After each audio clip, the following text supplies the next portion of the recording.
আসসালামু আলাইকুম, welcome back to my another new blog. আজকে আমার ভিডিওটি থাকছে ফার্ম রিলেটেড। আমাদের একটি ফার্ম আছে নেত্রকোনা। এই গরুগুলো আমাদের আগের বছরে, তো ভিডিওটা চোখে পড়লো, তাই দেখে মনে হলো ভিডিওটা আমার ফেসবুক পেজ বন্ধুদের সাথে একটু শেয়ার করি। এটা হচ্ছে আমাদের ফার্মের সুলতান। আমার হাজবেন্ডের খুব পছন্দের একটি গরু। সে খুব গরুকে ভালোবাসে, তার ফার্মের প্রত্যেকটা গরুকে সে অনেক ভালোবাসে। সে রাত হলে ফার্মে গেলে তাদেরকে খুব আদর করে, আর ওরা যেন কেমন আমার হাজবেন্ডকে চিনে, শুধু আদর নিতে চায়, এত আদর করে, তারপরে ওদের মন ভরে না। তো রাত হয়েছে, তাই ওদেরকে একটু শরীর ব্রাশ দিয়ে আছড়িয়ে দেওয়া হচ্ছিল। ওরা এরকম করে আদর নিতে খুব পছন্দ করে। আমার হাজবেন্ড ফার্মের ভিতরে একবার ঢুকলে বের হওয়ার নামই সে মনে করতে পারে না। সে এত তার ফার্মের প্রত্যেকটা গরুকে এত ভালোবাসে, চোখ থেকে কাছে দাঁড়িয়ে না দেখলে বোঝা যায় এত প্রাণী ভালোবাসতে পারে এমন মানুষ এখনো পাওয়া যায়। আমি দেখলে খুব অবাক হই। সে প্রত্যেকটা গরুকে অনেক সময় নিয়ে এরকম ব্রাশ দিয়ে তাদের শরীর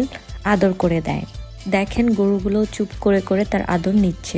আদর করার শেষে তারা একজন আরেকজনের সাথে খেলছে। এইরকম শিং দিয়ে একজন আরেকজনকে গুঁতো দিয়ে খেলে, এটা আমি প্রায় প্রথম দেখলাম।